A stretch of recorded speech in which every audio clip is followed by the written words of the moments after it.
Om Sahana Bhavatu Sahanau Bhunaktu Sahaviryam Karavavahai Tejasvinavadhitamastu ma Vidvishavahai. Om Shanti Shanti Shantihi. Sadashivasamarambham Shankaracharya Madhyamam Asmadacharya Paryantam Vande Guru Paramparam Dayakaram Dayakaram Dantam Dharma Pravartakam Pranamami Dayanandam Madacharya-varam param. Om Bhadram karnebhih shriniyamadevah Bhadram pashyemakshabhiryajtraah Sthirairangaistuštubhagam sastanubhih Vyashyemadevahitai yadayuh Swasti na Indro Vriddhashravah Swasti nah Pusha Vishvavedah Swasti nastarkshyo Arishtanemihi Swasti no Brahaspatir Dadhatu. Om Shanti Shanti Shantihi.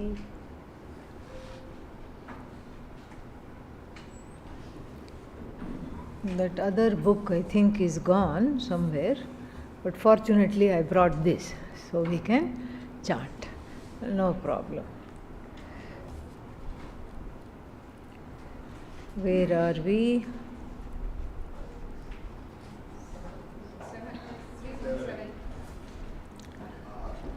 We saw yesterday Satya Bhashanam and its relevance for the gain of the knowledge.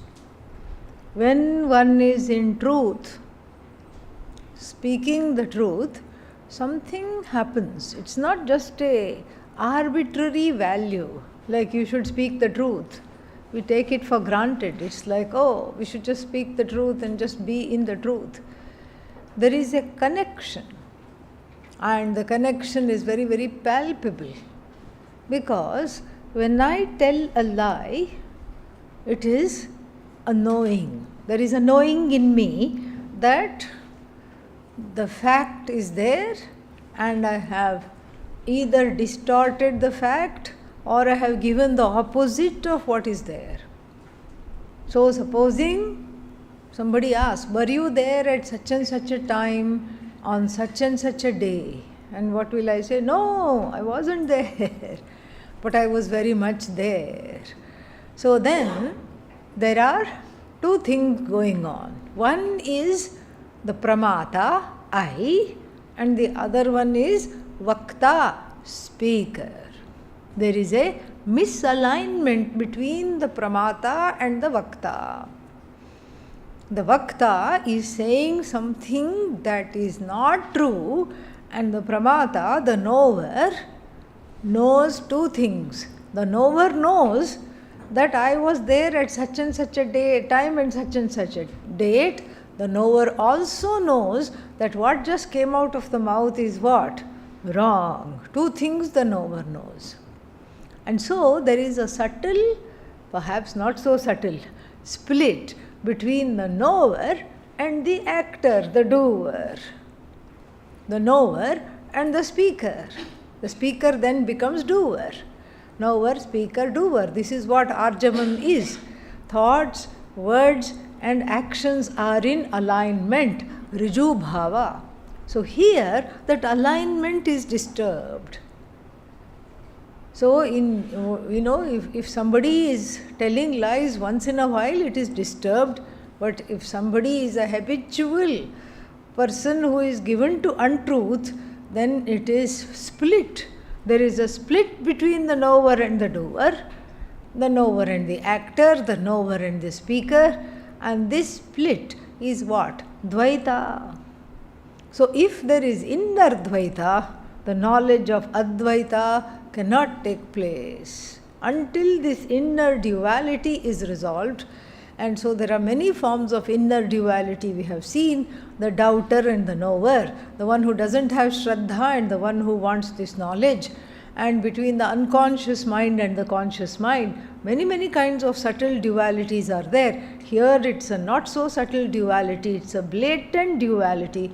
As long as I am not, as long as I do not practice truth telling, the knowledge of Vedanta will appear to be far away. And this is exactly what is, continuing. This is what we will be told.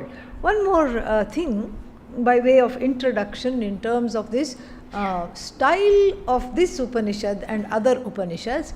So first, the means and the methods of gaining this knowledge are given in a particular section, and then the sum of the vision is given repeatedly, and then again it is interspersed with the sadhana, and again the vision is given. It's a unique methodology.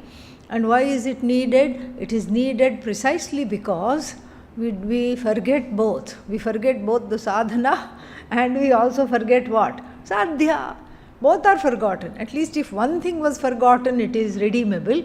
But here, the same thing is presented from different angles so that the cobwebs in the heart of various notions, resistances, blocks, fears are all taken care of. And so, with this understanding, let us look at the seventh mantra.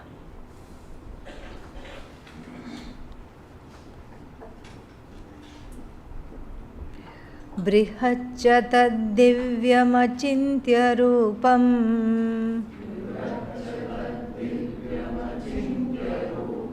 Sukshmacha tat sukshmataram vibhati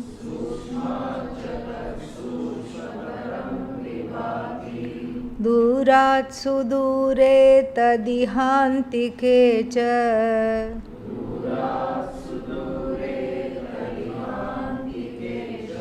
Pasyatsvihaiva nihitam guhayam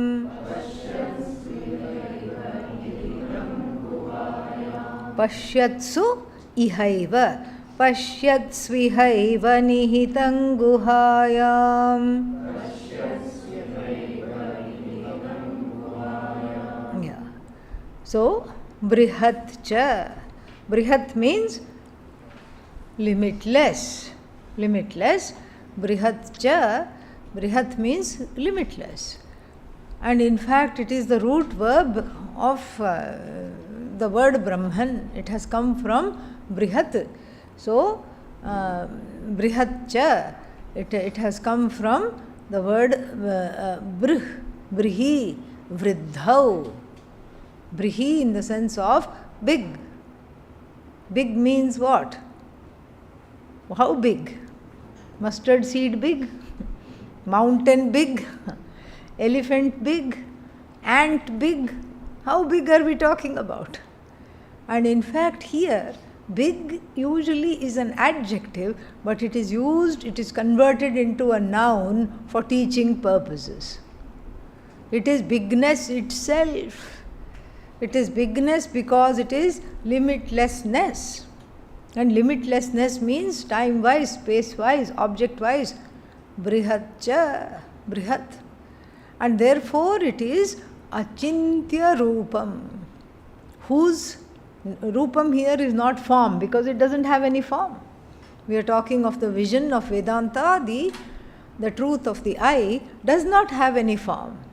It is formless. We already saw that earlier in the first Mundaka itself. Yattadadreshyam agrahyam avarnam agotram apanipadam. We saw all that. It has no form. So here achintya rupam means whose nature, whose nature cannot be thought of as an object. Achintya Rupam, whose nature, the nature of this Brahman, which is under discussion, this Prakritam Brahma, whose nature cannot be thought of as an object. Why? Because it is Divyam.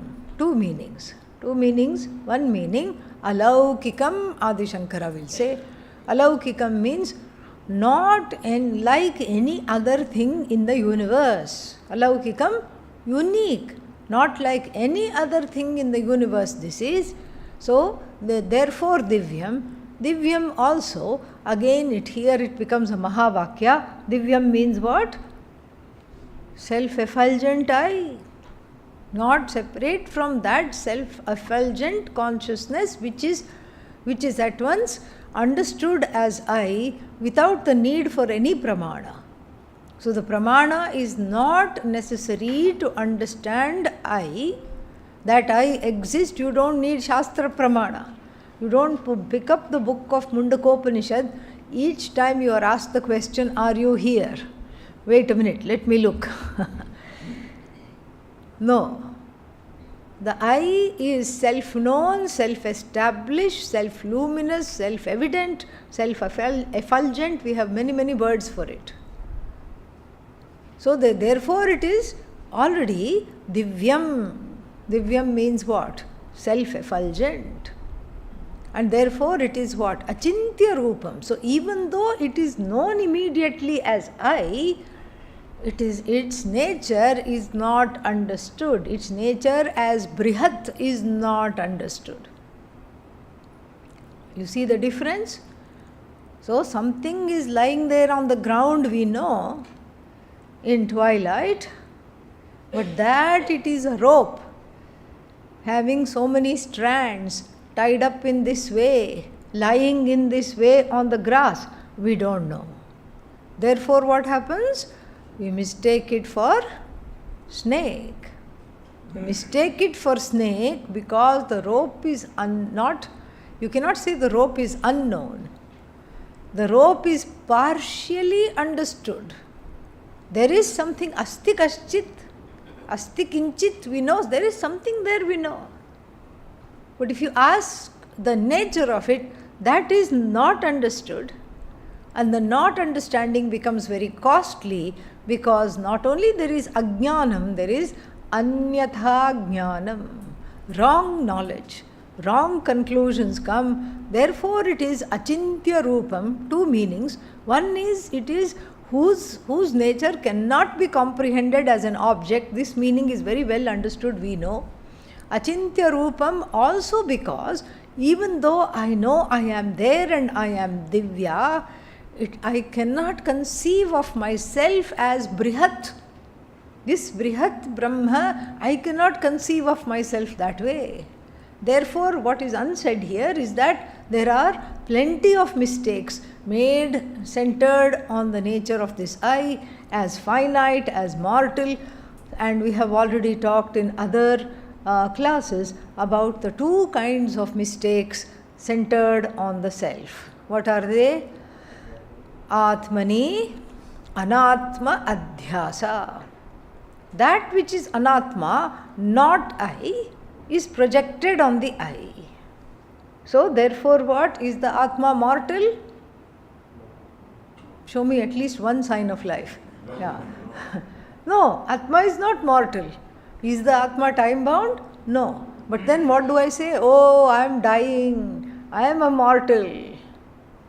So the not I attributes are as though superimposed upon the I, Atma. Atmani, Anatma Adhyasa. First kind of error. Then the second kind of error is what? Anatmani, Atma Adhyasa. In all that is not I, in the world of finite objects, I try to project infinity. I look for infinity and then try to make the finite infinite. That is called mistake upon the The not I is mistaken for I, the I is mistaken for not I. Both those things, both those kinds of anyonya adhyasa is there upon this Atma, and so therefore achintya rupam, second meaning is that whatever I conceive about the I, in the absence of the Vedanta Shastra, being exposed to the teaching of Vedanta, whatever I conceive about the I is what? Wrong. Left to my own devices, I will only see mistakes. Just like without a flashlight, left to his or her own devices, a person sees something on the road, mistakes it for what? Snake. So therefore, two meanings, achintya rupam, not known as an object, and also whatever is known is wrongly understood all the time, wrongly understood. Then sukshmat chatat sukshmataram vibhati. Sukshmat means because of its nature of being subtle. It is subtler than the subtle because of its nature of being so subtle. Subtle, this sukshma, the word, is repeated a lot. Very nice word. It means that it is very difficult to know even though it's right there. Like on the surface of this table, there will be lots of bacteria because they live everywhere. Not just on the surface of this table, they will be everywhere. Anywhere you look, there will be any piece of the floor, any piece of any surface, any desk will have lots of bacteria. Why only the desk? Even the skin will have lots of bacteria. Everything, viruses, bacteria are having a party on the skin. But you don't see, thank God. If supposing we had microscopic vision, we would be under the shower all the time. Yeah, because all kinds of creatures are there. Once I saw one article, and there they had magnified all the things that live on the skin, live on common surfaces, blown them up and then presented. This is like 4 square inches of the back of a person's hand, back of a man's hand. And it's teeming with millions of all kinds of beings. They look all funny. One of them is like that. The other one is, making a face. The third one is just moving around in funny ways. And they're all colors, everything. And if you look at that, you feel like going like this. But this surface also has so many things. You're adding on to it. Then you put it under water and soap, then it seems to go away for a little while, but the water also has those things. And some of them are immune to soap. So like this, sukshmat, sukshmataram, sukshma means it is not easily evident. It is evident, but not as an object. If it is evident, but not as an object, how else can it be evident? As you. It is evident as the self-shining I, but not as an object. Because if it is an object, then it will become what? Now we cannot no longer say brihat. We will be contradicting ourselves, because already what the Shruti has said, brihat but sukshma, because of its nature of being sukshma, sukshmataram vibhati means it is available in many, many forms. Sukshmat, sukshmataram, it is subtler than the subtlest, but at the same time it is available in many, many, many, many forms. And what are these forms?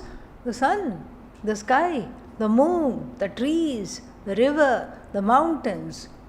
All of this are various forms of Brahman.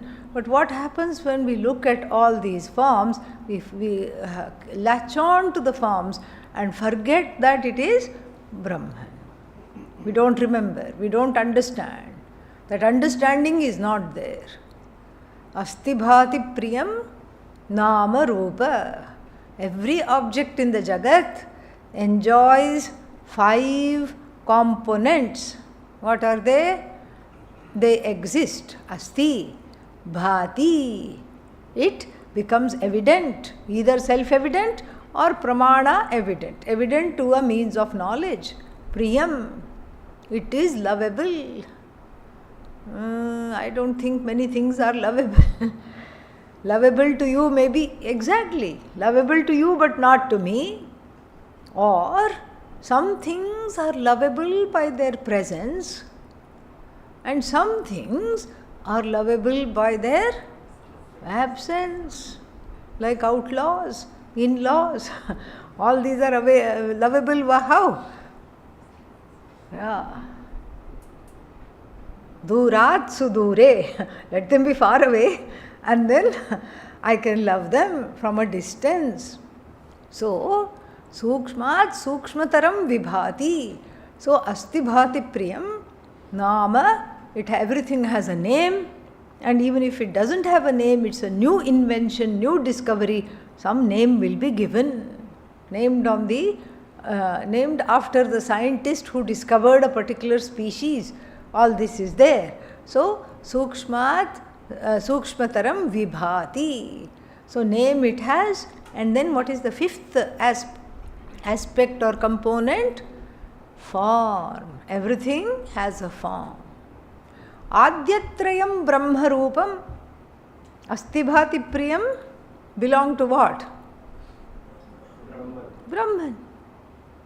And then Jagad Rupam Atodvayam. So Jagataha Rupam, what belongs to the Jagat? What is the attribute of the Jagat? Nama Rupa, last two. First three, Brahman has claimed as itself, not even belonging to itself, as itself alone. Asti Bhati Priyam, there is no other source than Brahman. And then this one, Nama Rupa, poor Nama Rupa is only left for the whole Jagat. Nama Rupa, Nama Rupa, Nama Rupa. And then the person who is looking at the Jagat sees the Nama Rupa as real, does not recognize the mithyatvam of the Nama Rupa and falls into samsara. When? Every day, repeatedly. Oh, yesterday I fell. Yes. Today also I am going to fall. Yes. Tomorrow also, yes. You can't expect different results by the same actions. If you keep performing the same actions or repeating the same mistake, you cannot expect different results. That's why we must commit mistakes, but we must commit new mistakes every day. That means what? We have learned from the previous mistake. So here the mistake is thinking that this is an object and then falling in love with the object and then forgetting that the truth of that object is what? Sat Chit Ananda. Oh, but just now you said Asti Bhati Priyam. What's the difference? No difference. Asti is equal to Sat. Different way of saying it, that's all. Asti is. Sat is ness. What's the difference? No difference. Bhati shines. Chit, which also shines as I. Priyam, lovable. Ananda, love. Ananda is love. The dynamic form of Ananda is love. It's not love directed towards a certain person or an animal or a thing or a place, but it is love in general, unconditional love. That's what is Ananda. And so therefore, Asti Bhati Priyam is nothing but Satyam Jnanam Anantam or Sat Chit Ananda. So the whole Jagat is Asti Bhati Priyam plus Nama Rupa. Here we have to bring in our story of the crow that crashed the peacock convention. What did it do? Put 3 peacock feathers that it found. What are the names of those feathers? Asti Bhati Priyam. Satchitananda feathers it put on and went into the convention and kept on dancing. And then when the feathers fell off, what happened? It had no existence in the convention. It was booted out of the convention because it has no leg to stand on. Similarly, if you withdraw Satchidananda from the Jagat, not that one can, but even conceptually if you withdraw, then what will happen to the Jagat? Jayate gacchati iti Jagat. Is born, is gone. So if you withdraw Satchidananda, that consciousness which gives the Jagat its astitvam, what will be left? Nothing, no Jagat. Just like if you withdraw the dreamer from the dream, will there be a dream without a dreamer? No. Similarly, Jagat is not there if Satchidananda is not there. And so, even in the Sharada Stotram, this comes. Talking about Goddess Sharada as Ishwari, as Bhagavati who sustains the whole universe. Yaya vina jagat sarvam mukam unvattavat sada. Yaya vina, without whose presence the Jagat cannot shine on its own. It is mukam.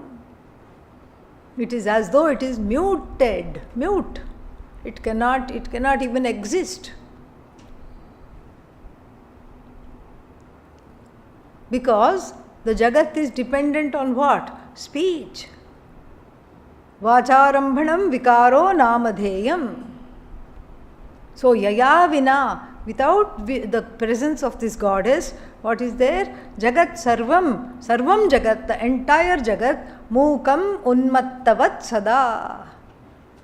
Like a mad person sitting there, not talking anything, like this the whole Jagat will be. And who is this goddess? Ya Devi Vag Adhishthatri. The one who is sitting on my tongue in the form of speech, the one who presides over speech, Tasyai Vanyai Namo Namaha. Unto that speech which is born out of what? This consciousness, this conscious being who has the power to name the whole universe, itself unnamed, itself without attributes. Unto that goddess, Namo Namaha. Very beautiful it is. One more verse also is there like that, where the Jagat has no bearing. So therefore, even though it shines variously, Vividham Bhati Vibhati, it has no bearing at all. Then, what else? Durat Sudure. It is very far away. See, I suspected it. Even though at the beginning of the 3-month course, they said, oh, Brahman is you. You will get it right away. Now, towards the end of the Mundakopanishad and towards the end of the course, what is being said? Very far. Bahut dur hai, bahuduram. Durat sudure. Farther than the farthest thing. See, I knew I shouldn't have come here. Yeah. Because what was my capital before coming to this course? What was my understanding or non-understanding? What was it?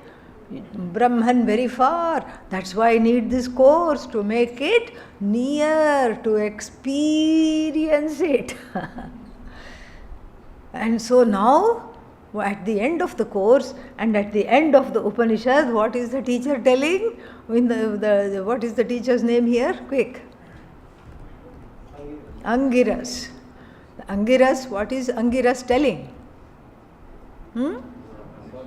Very far. No hope. Durat sudure. Ayyo, what to do? But here, we have to understand properly.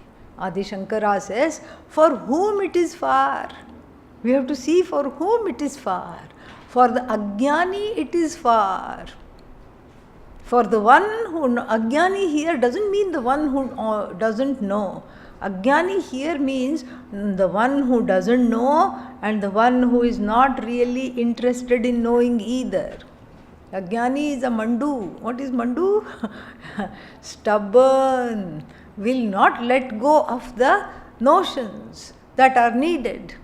Will not let go of the orientation that the Atma is an object. That Brahman has to be understood as an object, will not let go of. Wrong knowledge. going ashram hopping and going guru shopping. That's what the person has done their whole life. Somewhere you should settle down. Something you should find that you can relate to and settle down there. No. I like to hear many people. I like to hear many things. Why? They won't tell, but afraid of commitment. That's the second reason why the Upanishad does not shine, because the commitment is not there. Ashram hopping and guru shopping means there is a fear of commitment. There is a fear of committing to this teaching. There is a fear of committing to the Upanishad's vision of oneself, and therefore one is like a flitting around like a butterfly. Little bit here, little bit there. Why? Because I am unable to commit to this knowledge. Nobody will acknowledge that. But subtly that is what is going on. Little bit of samsara, little bit of moksha. Why can't I have it all? So, it's like asking a person, are you asleep or are you awake? And the answer the person gives is, I am 75% asleep and 25% awake. Will that be the truth if they said that? No. Can a person do that? No. It would just be a lie. It is not possible to be 75% awake or 60% awake, 40% asleep. Not possible. What about daydream? No, we are talking of sleep. We are not talking of daydream or night dream. Not possible. Those two things don't go together. Just like samsara and moksha. The commitment to samsara and the commitment to moksha, yugapat, simultaneously cannot be made by the same person at the same time, Adi Shankara says. Why? Viruddha svabhavayoho. Atma anatmanoho viruddha svabhavayoho tamah prakashavat, like night and day. Can night and day coexist at the same time, in the same place? No. If it is day here, it will be night on the other side of the globe. If it is night there, it will be day here. It cannot exist simultaneously, just like light and darkness cannot exist simultaneously. The commitment to samsara and moksha cannot exist simultaneously in the head of one person. So for people who are not committed to the Upanishad, who cannot drop samsara, we don't even have to drop it, you have to allow it to drop. That's what. You have to allow it to drop. There is a method for that. See, if you try to take away candy from the hand of the baby, people say it's as easy as taking away the candy from the hand of the baby. Whoever came up with this proverb never had a baby, okay? Has not dealt with babies. Babies have very strong grip. They will not let go very easily. So if you keep saying, give me that, it has two things. One, it has a strong grip and it has tremendous lung power. So which it will unleash on you and make you deaf. So therefore, what do? In the interest of your own auditory nerves, what do? You give it something else, something big and shiny. You give it a teddy bear. You give it some rattle, something that has some colors, shine, everything. And what will the baby do? Drop the candy and catch hold of that. So, this is exactly what we have to do to the big inner baby in everybody, who is crying for samsara because that's all it knows. So it's trying to, the inner child is catching hold of samsara and the adult is catching hold of moksha, does not work out very well. So therefore one has to be dropped. Do not drop the baby. Let the baby drop samsara by the adult offering the baby something that it can catch hold of. That is how we let the samsara drop. That is what is told in the Bhagavad Gita also. In the 2nd chapter we saw that. And then, even though there is a addiction, Bhagavan says in the 2nd chapter, for the good, whatever one thinks, for the finite things in life which one considers good, that even though one gives up the pursuit of the finite, the longing for the finite remains. How to take care of the longing for the finite? Get hooked to Vedanta. No, but what if I don't love Vedanta? You will love Vedanta because it's all about you. It is what you want to hear, it's what you want to get. You will definitely love Vedanta. There is no way of not loving Vedanta. Get hooked on to Vedanta. And then what will happen? Param drishtva nivartate. All those longings that remain in the heart go away. And then what happens? Durat sudure becomes tat, that Brahman becomes ihantike. It becomes very near. Wait a minute, make up your mind. Is Brahman far away or near? It is neither far away nor is it near. Very beautifully put. And it has to be dismissed. It's neither durat sudure tat ihantike cha means what? That which is farther than the farthest and nearer than the nearest means Brahman has no location. Do not look for a location. Because if I say near and if I say far, it is in connection to two locations. It's in connection to the so-called location of Brahman, and it is in connection to the location of me, the one who is looking for Brahman. How is there? These two locations are not possible. Why? Because Atma, the one who is looking for Brahman, is what? Brahman. And this Brahman is all pervasive. Being all pervasive, it is available at once as the self, as the non-dual self. It is available but not recognized. For want of recognition, it is farther than the farthest. When it is recognized, it is as though what? Nearer than the nearest. See, aren't you glad you came for the 3-month course? Yeah, the Upanishad always delivers. Durat sudure tat iha antikecha. It's right here, right now. Right here, right now. Okay, is it right here, right now? Absolutely, it's right here, right now. What should I do? How should I gain this? Pashyatsu, pashyaha. Pashyatsu means for the persons who see. Who are these people who see? The sages, the jnanis, those conscious beings who have, through an exposure to Vedanta Shastra, understood that they are consciousness themselves. Consciousness itself. They themselves are consciousness, those who have understood. Pashyatsu ihaiva. For them it is right here. Where? Nihitam guhayam. In the cave of the heart. The cave, the heart is likened to a cave in many Upanishads because there are many similarities. Heart is equal to mind here also. The mind, the heart are likened to a cave. Why a cave? Because the mind has depression, the cave has dampness. Because the cave is dark, the mind also is subject to ignorance. Second similarity of guha and mind, antahkarana. Antahkaranam eva guha iti uchyate. So second similarity is both of them, one of them has the darkness of ignorance, the other one is dark. The third similarity is that in the cave there are many things there. Like what? Those things that come from top, those things come from the bottom. What are they called? Stalactites and stalagmites.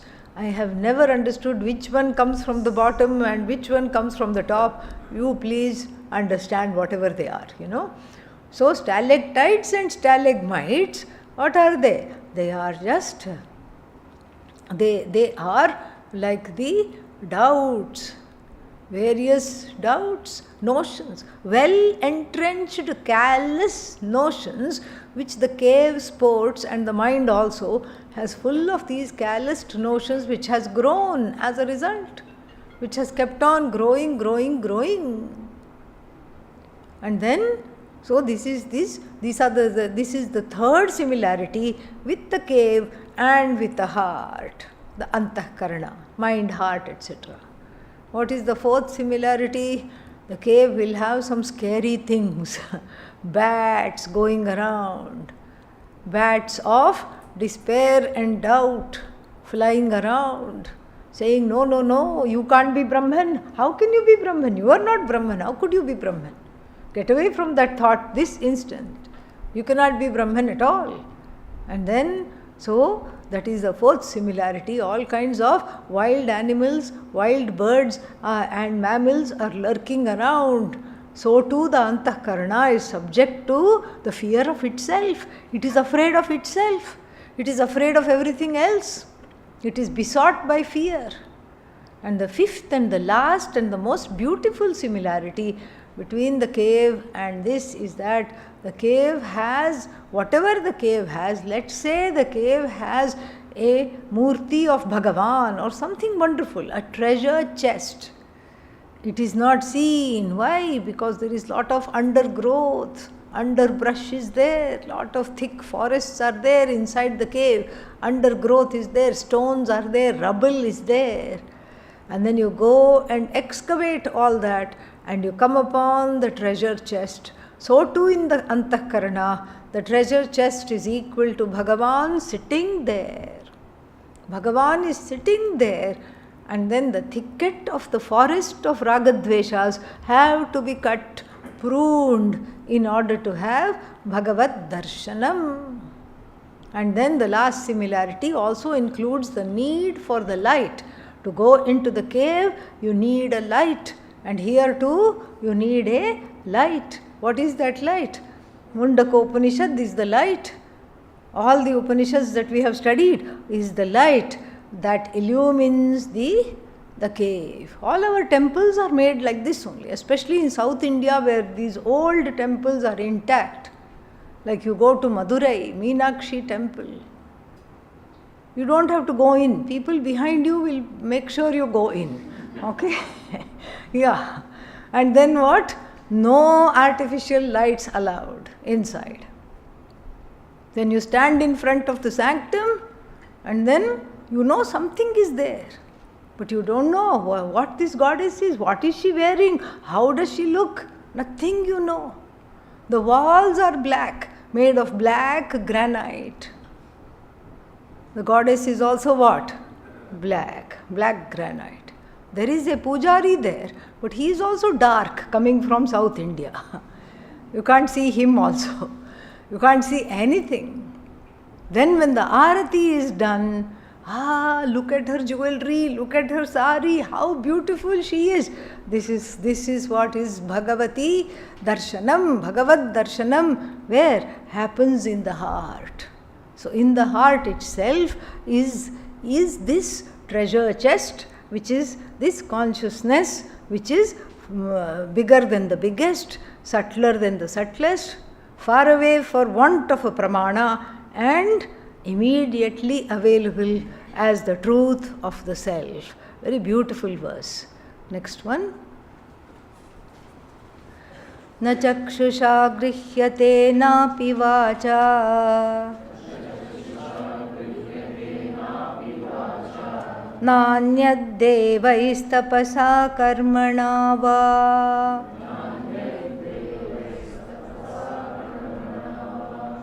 Jnana-prasadena vishuddha-sattvaha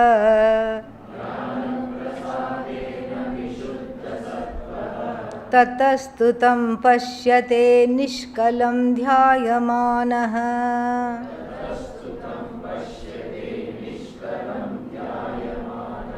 Yeah. The first line is easy. Na chakshusha grihyate na api vacha. Mundakopanishad has done some copy-paste from Kenopanishad, yes. And being both Upanishads, they don't even need any copyright, they don't need to acknowledge each other, they don't need to say citation. All that is academia, academic nonsense. You don't need all this. Because one Upanishad, where else will it quote from? It will quote from another Upanishad. Na chakshusha grihyate. Cannot be, since we have seen this in great detail, we can go little quickly here. It's not an object for the eyes. Oh, maybe it's an object for the mind and the speech. No. Na vacha grihyate. Na chakshusha grihyate. Na api vacha grihyate. We have to add. And then na anyaihi devaihi. Deva here, sense organs. That also we have seen in the Kena Upanishad. Na anyaihi devaihi. Not by the other sense organs either. The sense organs cannot objectify. So first two organs, one sense organ and one organ of action was mentioned to show that neither the sense organs nor the organs of action can objectify Brahman, can look upon it as an object. It was very, very clearly said in the first line itself. Because chakshusha and vacha. What is chakshu? Sense organ. What is vak? Organ of action.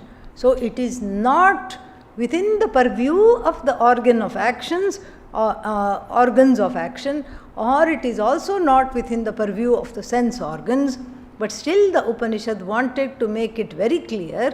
So says, na anyaihi devaihi.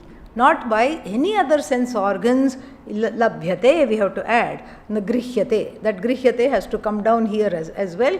We have to do anuvritti for this grihyate. Na anyaihi devaihi grihyate. And then what? Na tapasa grihyate. Na tapasa grihyate. Wait a minute. I know I am forgetful, but look at mantra number 5, I think. What does it say? Mantra number 5. Read it. Satyena labhyah tapasa labhyah eshaha atma. And now what does it say? Na tapasa grihyate. Contradiction. Is it? No. What does tapas mean there?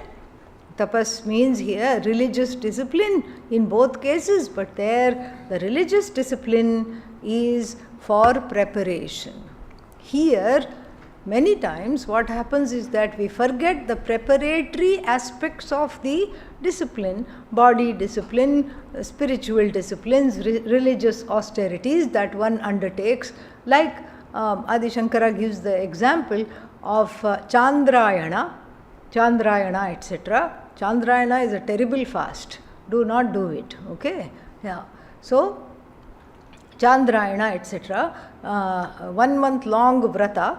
So, all this is the religious discipline, and many people, the orientation is to think that the religious discipline itself will give this knowledge. In fact, they don't think of it as knowledge, they think of it as an object. Brahman is not knowledge, it's an object, and as soon as I do the religious disciplines, suddenly I will become Brahma, I will become Brahmagyani, that Jnanam will somehow come. They don't understand that Jnanam and Karma, knowledge and action, do not go together at all. Do not go together at all. Jnanam and Karma do not go together at all. This is what is understood. Okay, and so here the person may not understand it. So even though in the 5th mantra it was said tapasa labhyah, so that tapas is what? As a preparatory, ancillary, auxiliary means for this knowledge. And here also the religious disciplines cannot replace knowledge. Cannot replace knowledge. And na karmana va, na karmana va. Not by karma also do you get this knowledge. Same thing we see in the Kaivalya Upanishad also. Na karmana, na prajaya, but dhanena. No, na dhanena. Not by progeny, not by action, not by wealth do you get this. How do you gain this? Tyagena eke. A few people got this by how?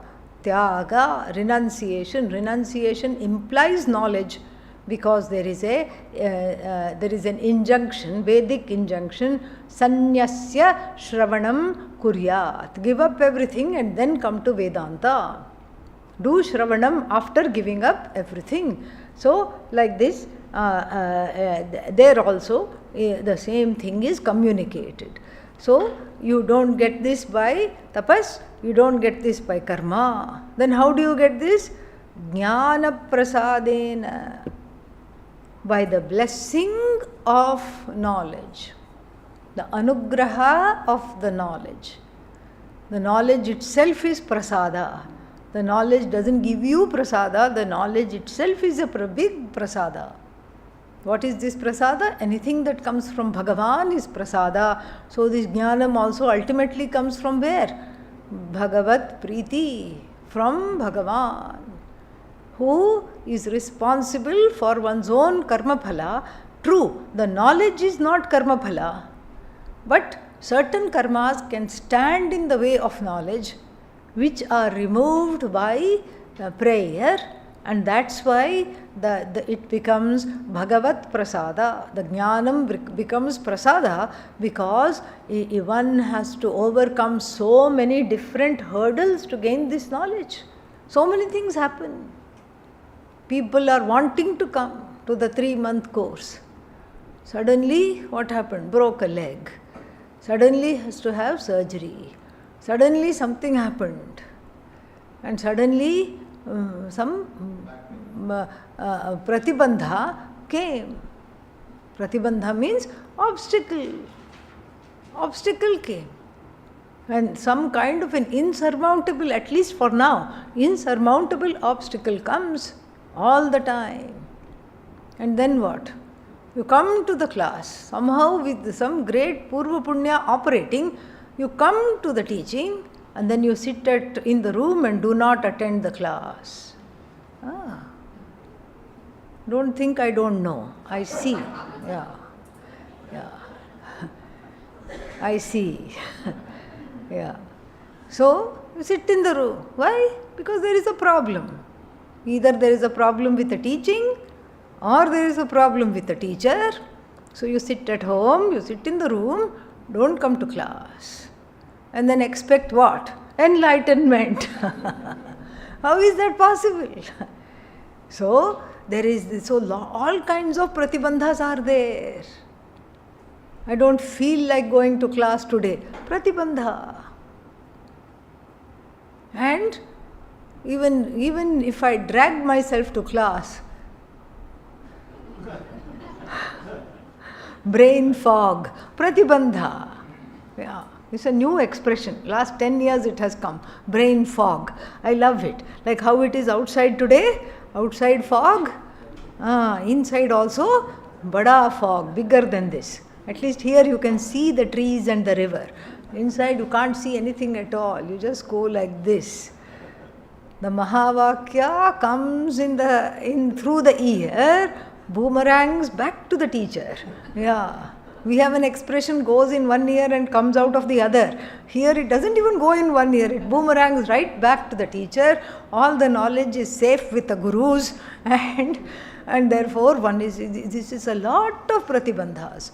So a person interested in this knowledge has got to be prayerful.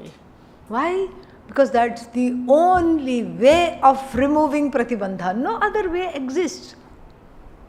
No other way exists. Because did you decide that you will have these karmic obstacles? No. The karmic obstacles, the karma, you may have done the karma. Definitely you did the karma in the previous lives. No doubt about that. It's not that somebody else's karma phala is coming to you. Not possible. You did the karma. You have to reap what you sowed. Okay, correct. But at the same time, You did the karma, but you don't know which karma phala is coming now and standing in the way of getting your most beloved thing, which is Brahman, which is yourself, that vastu. You don't know which karma is fructifying, because even though it's your karma, it's Bhagavan's job to gift wrap that karma. Whichever karma comes, you don't know. There may be good karmas also, but only bad karma has come now. You don't know which will come. Bhagavan's job is to gift wrap your own karma, put a finger there and tie a bow and then send it.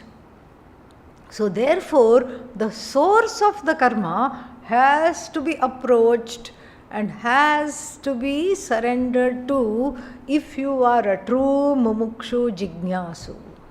The hurdles are many. And let those hurdles, the hurdles are in the form of physical hurdles, mental hurdles, emotional hurdles. So many hurdles are there. Hurdles in the form of resistance, blocks, fears. Therefore, the prayerfulness is the only way to ward off this and get what is beautifully written here as Jnana Prasada. This is what I want. Mamopatta Durita, Samasta Durita Kshayadvara, Shri Parameshwara Prityartham Aham Idam Karishye. At 10:30 we have a puja there. It is, what is today? Lord Hanuman's birthday. Happy birthday to Hanumanji. And Hanumanji symbolizes Shraddha. That is why we pray to Hanumanji, because that Shraddha is beautiful. That Bhakti Shraddha, which is needed for the knowledge, is symbolized by Hanumanji, and we say, please give us a little bit of what you have. We go pray for that. So, this Jnana Prasada, what is standing in the way of this Prasada is the prayer. If you go to temple, you get prasada. If you don't go to the temple, why will you get prasada? You won't get prasada. So that is how it is a very logical thing. So similarly, if you pray for these pratibandhas, these kinds of physical, mental, emotional obstacles to be taken away, then only the jnanam itself as prasada comes into your hands. So we talk of 4 kinds of blessings that are needed, 4 kinds of anugrahas. One is, what is that? Daiva anugraha. Bhagavan's grace. Bhagavan is not like a lotion dispenser, lotion bottle dispensing grace. No. That grace is your own good karma. Let the good karma overpower the bad karma. Therefore, I surrender to you. Take away this bad karma that's coming in the way of gaining this knowledge and replace it with some good karma I may have done. Even if I have not done anything, this prayer itself, take it as the good karma that will inoculate me, make me immune to bad karma, the papa. This is the prayer. Very beautiful. So, mama upatta, by me that has been earned, samasta durita, all kinds of bad karma which has been earned by me, for that to just reduce and go away, I do this prayer. So, Deva Anugraha, then Shastra Anugraha, the Shastra has to, you have to allow the Shastra to unfold itself, the Shastra has to agree to speak to you.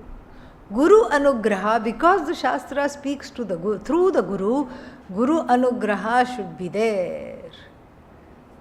Guru Anugraha should be there. And then finally what? Atma Anugraha. I should give myself the permission to be transformed. If I just say I am business as usual, I want lots of samsara and a little bit of moksha, prasada will not come. I have to give myself the permission. I have to be here. I have to let go. I have to do my part of showing up mentally, physically, emotionally, spiritually. I have to grow. And then be here. Atma Anugraha, then only what? Jnana Prasada comes.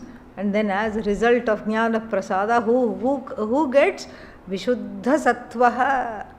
Vishuddha Sattvatvat Jnana Prasada. So, Vishuddha Sattvaha, so the one who has a mind free of Raga Dvesha is called Vishuddha Sattvaha. The mind is like a clear mirror, from which all the fog, the dust, and the condensation has been cleaned off. The raga dvesha has been cleaned off, from which antakarana, that one alone, that kind of an antakarana has the right for this knowledge. And then tataha, tataha tu, tataha means thereafter only, pashyati. What? Nishkalam. Nishkalam means that Brahman which is the truth of oneself, free of all kinds of parts. Nishkalam. Who pashyati? Vishuddha sattvaha pashyati. Dhyayamanaha pashyati. Dhyayamanaha, the one who has a contemplative nature.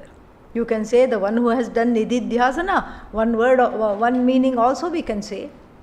Or we can say the one who has a contemplative nature. Adi Shankara describes it as not outwardly focused all the time. What is happening there? What is happening there? Who went? Who came? All this. More inwardly inclined. This is what has to happen, because the outside world is not going to change.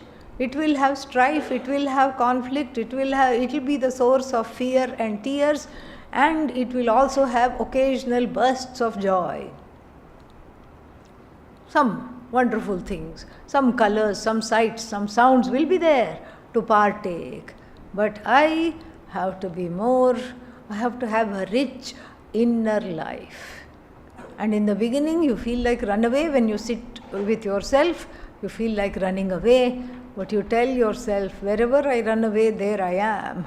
So if you learn to face yourself, if you learn to love your own company, then the preparation is easy. That you become of a contemplative nature, and you become clear of ragadveshas. And when one becomes clear of ragadveshas, and when one has a contemplative nature, what happens? Jnana prasada is yours. More we'll see tomorrow. Om Purnamadav Purnamidam Purnat Purnasya Purnamadaya Purnamevavashishyate. Om Shanti Harihi Om Shri Gurubhyo Namaha. Harihi Om. Now